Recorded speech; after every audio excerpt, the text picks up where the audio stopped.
Good morning, good afternoon, good evening, whenever you're watching this. So, lifestyle evangelism. What is it and how do I do it? Lifestyle evangelism is just a fancy way of saying doing life with people, showing them the love of Jesus through everyday, ordinary interactions, and then drawing on that relationship to help them develop spiritually. If you're new here, hi, I'm Tanya Johnson. I am a homeschool coach and former youth leader. I've been teaching in some capacity for over a decade at this point. I currently work in various mentorship programs with at-risk youth. I enjoy teaching at my local co-op. Obviously, I homeschool my own kid. I love speaking at different online summits like this across multiple platforms. And above all, I just love doing life with people. So multiple times a month, we invite people into our home to share a meal, to play some games, and just to interact and again, show the love of Jesus through everyday, ordinary lives.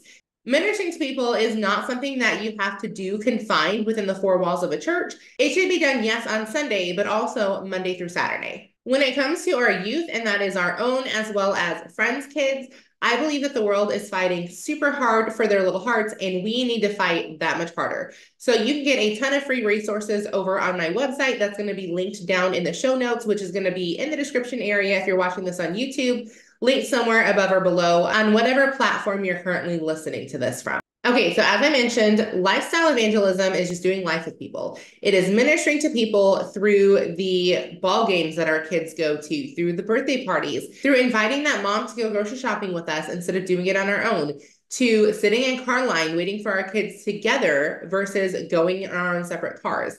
Whatever it is that you can do with that other person, you can use that to show the love of Jesus. Now, while yes, it is important to show the love of Jesus to the people that we go to church with, that is not what I'm talking about today. And I want you to think about it. Who's the person that you invite over for game night? The family from your church that has it all together. Who's the one that we invite over for Sunday brunch? The family at your church that has it all together. Who do we spend the most time with? The family at our church that has it all together.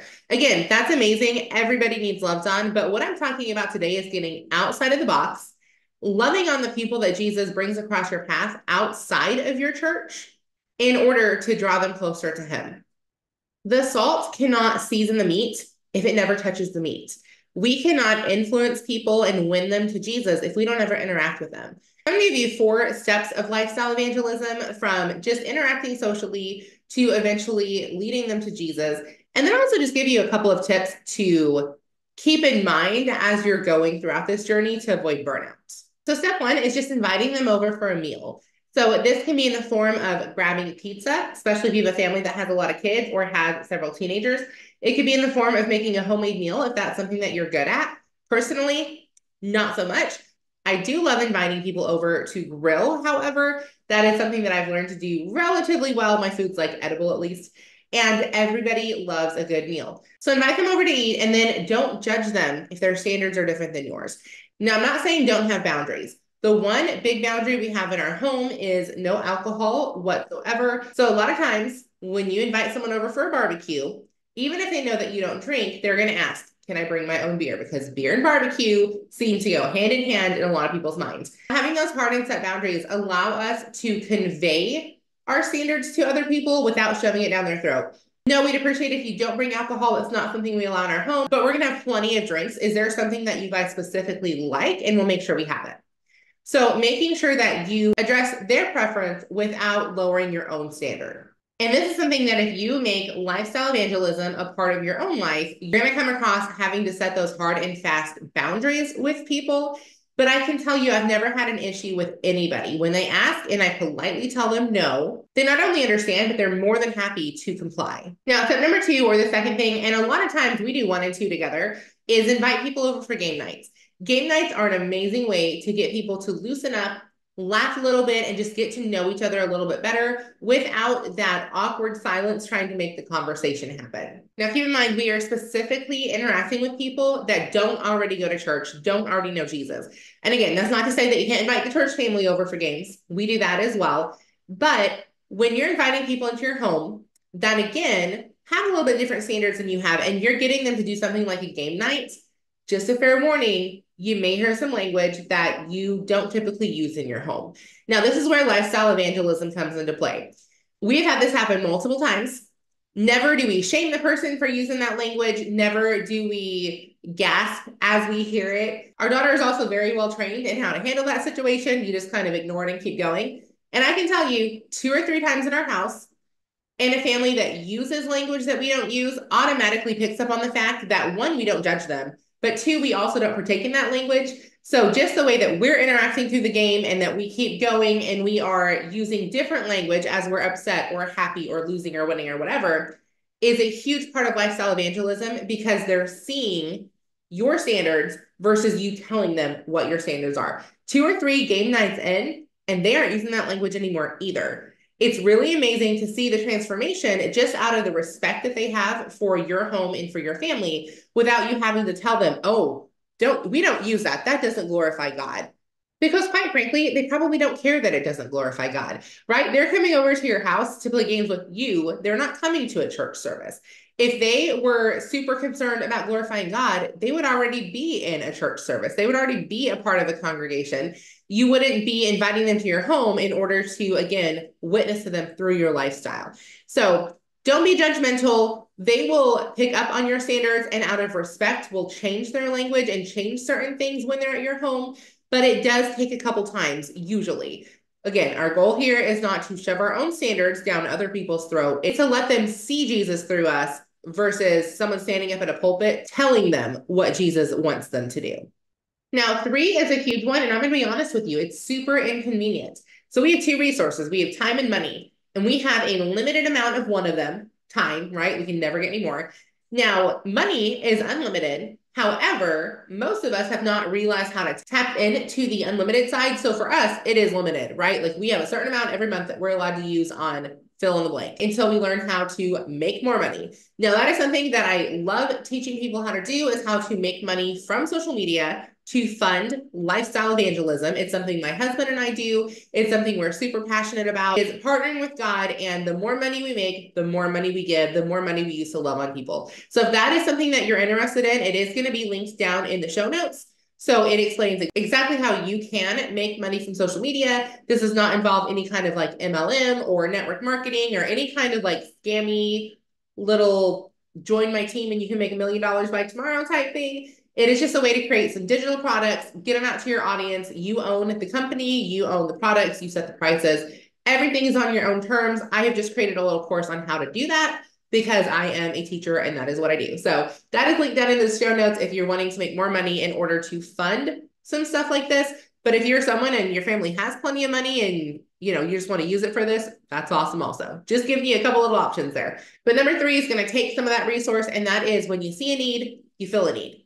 Now, again, I cannot reiterate enough that this does not mean you only do it for the people in your life that are lost or are spiritually needing to grow. So if you're happen to be watching this and you're a friend of mine in real life and you're like, Tanya's done one of those things for me, does that mean she thinks I'm like broken and need fixing? No, I do this for everybody. Lifestyle evangelism, again, applies to every person. But in this specific context, we are talking about using lifestyle evangelism in order to get a lost person over to Jesus. Now, see a need, fill a need, super, super simple. What do you see in their life that you can take off their plates to help them out a little bit? This could be helping take their kids to school. Now, again, you've already had them over to your house multiple times. You've become friends with them. I do not suggest jumping into this from the get-go. If you meet a mom and the next day you're calling her up like, hey, can I pick your kids up for school today? Red flag, probably not going to let you near my house, right? So this is after you've already become friends and you like and trust each other. Now you have a little bit more of an opportunity to get in their life a little bit further and really fill a need that they have. So you can take their kids to school, pick their kids up from school, mow their yard if maybe it is a family that's super busy and has maybe mentioned they just don't have time to keep up with the yard right now. Clean their house or hire someone to clean their house. Tutor their kid. I know this is something I personally do a lot, is if I am becoming friends with a family and their kid is struggling in any certain area that I am proficient in, I'll tell them like, hey, I'd absolutely love to tutor your kid. I'll do it for free. Why don't they come over on this day every week from this time slot? We will have lunch together, dinner together, whatever like the meal of that time is. If it's during a random time, I'll just make sure I have snacks on hand because every kid, I don't care how old they are or when their last meal was, if it was 5 minutes ago, they always be wanting the snacks. So have those snacks on hand, have those drinks. And then you can tutor them in a non-spiritual subject. And I guarantee spiritual questions end up coming up. How do I know? From experience. I don't know. Only been doing this for like 12 years, right? So this is something that I use a lot, and it might not be your forte. Maybe you're someone that you love to clean and you can offer to go over and clean someone's house top to bottom. I'm not going to lie to you. You don't want me cleaning your house. I am not good at it. I don't even like cleaning my own house. So that's not my thing. But whatever your thing is, use that gift, use that skill set, whatever you want to call it, as part of your lifestyle evangelism toolkit, if you will. So anything that you see that they need that you can do, again, without being creepy or overstepping, that is number 3. And then that leads me to number 4. Number 4 is hosting a Bible study in your home. Now, do not think that this is just for church leaders. Anybody can host a Bible study in their home. You can do this for moms that you've met. If you're a man, you can do this for men or dads that you've met. You can do this as a family style thing, maybe do like a mommy and me type Bible study. If God places it on your heart, you are equipped to do it. He will give you the tools to have that Bible study. Remember, these are people who've already come into your home. They like, know, and trust you. You've been a part of their family. You've gone to kids like basketball games and different things that are part of their life. You're becoming genuine friends with these people. You've met a need multiple times in their lives. So they are more likely to come to a Bible study in your home, even if they would never darken the door of a church. Again, how do I know this? Because I've had people sit at my kitchen table learning the Bible from me, asking questions that had never set foot into a church, that sit at my kitchen table, get saved, 5 years later, sitting in church serving Jesus with their life. So lifestyle evangelism absolutely works, but you got to get outside of the box and get working on it a little bit. So what can you do once they come to a Bible study at your house? And by the way, you don't have to make up these lessons. You don't have to sit, just read from the Bible. Get a book. Get some kind of a devotional book. Work through it together. Read a chapter, meet up next week. Read a chapter, meet up next week. Churches do this, by the way, too. Like, don't think that you're less than because you're not coming up with lessons off the cuff. I know Sunday school teachers that teach out of books. There's nothing wrong with using a guide or a curriculum to host your Bible study. But consistently getting together with people, talking about God, talking about the Bible, makes it easier to then, okay, let's invite you to a social event at our church. Let's invite you to a big day. Maybe the church is having like a service that's going to honor teachers, and the person you have coming over to your house for Bible study just happens to be a teacher. That's an easy way to invite them. And then the church can do their job, right? They can market to that person. They can do the stuff that they do inside the service to keep that person coming back. Your job is not to get them won over to the church. Your job is to become a bridge between them and the church. A lot of unsaved people, or people who might have been saved, but they've been in church for years because they've had a bad experience with church, they don't want anything to do with church people because they think they're judgmental. So, and again, I've been told this multiple times by people who used to go to church, stopped for whatever reason, end up at my kitchen table at one of these Bible studies, and then all of a sudden I can introduce them back into the church world because I was not judgmental. And chances are the church that you're going to is not judgmental, right? They had a bad experience with their church. They don't believe that your church is different until they believe that you're different. So introducing them back into the church world is a slow pace, but it is something that absolutely can be done just by following the steps of lifestyle evangelism and showing them that you are not that person that hurt them. God is not the one that hurt them. Some person or some organization hurt them that was not showing the love of Jesus like they were supposed to. And by the way, I don't take that lightly because we have been hurt by churches. So we may not talk about it as often as somebody who drops out of church altogether, but we understand the hurt. We can relate to that person and we can let them know, like, hey, I'm so sorry that happened to you. That no one should have ever treated you like that. Like, that is not at all what the Bible says. But I'd love to introduce you to a group of people that I have found that have helped me heal from my church hurt. And I think they can help you also. But that's not going to happen just randomly meeting them on the street. Like it could happen once again, they get to like, know, and trust you through meals and games and interacting through everyday life and seeing a need and meeting a need and having them over for Bible study in your home. So all of those steps lead up to introducing them back to Jesus and back to the church world, or getting them saved for the first time if there's somebody who's never been part of that world. So those are the 4 steps. And I told you I was going to give you 2 tips as well. Tip number one is don't have an agenda. Now, I know you're going to say, Tanya, you just said the whole agenda was getting them saved. Yes, our ultimate agenda is getting them saved, getting them back to having a relationship with Jesus. But when I say don't have an agenda, I'm saying don't cut the lifeline off when one of two things happen. Either they decide that church and Jesus is not for them. Okay, so stop being their friends. That's not going to help anything. It just reinforces the fact that they already had in their mind you were only being friends with them in hopes of converting them. So again, my agenda is not to convert anybody I'm friends with. It's to become a lifelong friend of this person in this family, and Jesus can do the rest. My job is to be nice to them, be kind to them, and show them the love of Jesus, and then be a witness through my lifestyle. God's job is to save that person.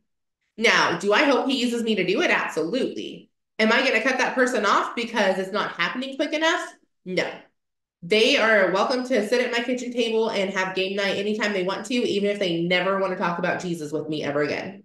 My lifestyle and the different things that we do naturally in our life are always going to point them back to Jesus without us audibly telling them. The second thing is when they do start coming to church. Now you say, Tanya, why would I not be friends with them when they start coming to church? Because you didn't view them as a person, you viewed them as a project. Now you've quote unquote fixed them, and it's time to find your next project. That hurts more people than not being friends with them in the first place. So don't have an agenda. Your goal is to become lifelong friends and interact in each other's lives. A byproduct of that is them getting saved or getting back into church, and that's amazing, but that is not the end. The end is doing life with them for as long as God allows you to do it. And then the second tip I want to leave you with is prioritize your own family and your own mental health. God did not put lifestyle evangelism on your heart so you can go minister to other people and your own personal life goes to crap. Your personal relationship with Jesus needs to be center stage all the time. You need to constantly be filling your own cup so you can turn around and pour into other people. You cannot pour from an empty cup. I know that's something that's kind of a cliche. Everyone and their mom says it, but it's true. In addition, your kids and your spouse are your first priority. God did not call us to throw our family by the wayside so we could minister to other people's families. Lifestyle evangelism is not a sprint, it's a marathon. We're going to have ebbs and flows of how involved we are in different things. Enjoy the seasons as they come. Now, if you're listening to this and this is not something you ever thought of before, and now you're super excited, you're going to start inviting all the people over that you've met in car lines and you've met at the park and, different areas that you and your kids are interacting. Here's how you need to avoid burnout. So it's very easy to get super excited and start booking up every weekend and multiple times a week. You're having families in your home, and eventually you're going to be completely over it. It's so hard. It's so overwhelming. You just don't want to do it anymore. I would suggest starting with 2 nights a month. And I know that sounds small. Again, when you start doing it, you're going to realize how taxing these relationships can be, especially in the beginning, because sometimes you're going to run into people that are a little bit needier than others because you're the first person that's really showed them kindness without wanting something in return for a very long time. So they're going to start unloading on you. They're going to start wanting conversations multiple times a week, calling you up on the phone and just kind of again, unloading on you. That's okay. Always make sure you have clear boundaries. Again, prioritize yourself. We've talked about all these things. That is why I suggest 2 nights a month, and then you kind of add from there. So what I put together for you is just a simple calendar pack. It's a fun, easy way for you to be able to keep track, make sure you're not overbooking yourself or double booking. I have actually done that before as well. Unfortunately, it's super embarrassing to have to call up a family and be like, hey, so sorry, I've got to cancel, reschedule, however you want to word it. I accidentally booked 2 whole different things on the same day and they can't mesh together. So I don't know. Also, we live in an apartment right now, so I can't have 5 families over here at one time. It's just not workable.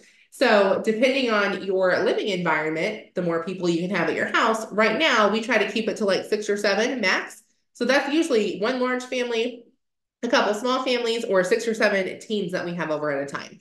So keep that in mind as well, not to double book yourself. But you can download that free calendar pack over on the show notes. Again, link down in the description or somewhere around this mini course that you're listening to. And I hope that this helped. I hope you're going to use some of this information to go out and witness to people in your community again without like in their face witnessing to them. And I will see y'all next time. Have an awesome rest of your week.